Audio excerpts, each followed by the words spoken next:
మీరు ఇప్పుడు ఓ కోతి దగ్గరికెళ్ళి ఆ కోతి పిల్లని పట్టుకొని వెళ్తా అంటే దానికి ఎంత ప్రేమ అన్నారనుకోండి. దానికి అర్థం కూడా కాదు. ఆ! ఎందుకంటే ప్రేమ, ఆదరణ, ఆప్యాయత, స్నేహము ఇవన్నీ మనుషులకి ఎక్వైర్డ్ క్యారెక్టర్స్. మనం నేర్చుకున్న సామాజిక లక్షణాలు. ఈ నేర్చుకున్న సామాజిక లక్షణాలని నీ లోపల ఉండే జంతువు డామినేట్ చేసిందనుకోండి. అది ఆడోళ్ళకి కావచ్చు, మగవాళ్ళకి కావచ్చు. అందరం అక్కడి నుంచి వచ్చిన వాళ్ళమే కదా! డామినేట్ చేసిందనుకోండి. ఖతం.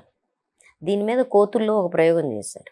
కోతి తన బిడ్డని నీళ్ళ దాంట్లో ముంచి కోతిని, బిడ్డని, రెండిటిని, పిల్లని ముంచితే అది ఈ పిల్లని తల మీద పెట్టుకుని ఉంటుంది తల్లి.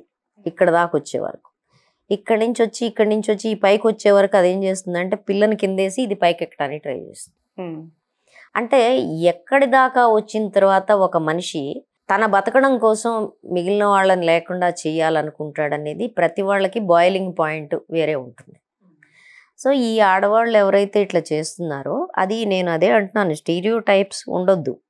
ఆడవాళ్ళు మగవాళ్ళు ఇద్దరిలో మంచివాళ్ళు ఉంటారు, అద్భుతమైన వాళ్ళు ఉంటారు, అతి సున్నితంగా సుకుమారంగా నాజూగ్గా ఉండేవాళ్ళు ఉంటారు ఆడమగలు. అదే సందర్భంలో క్రూరంగా దుర్మార్గంగా నేను మాత్రమే బతకాలనుకునే వాళ్ళు ఉంటారు. హ్మ్.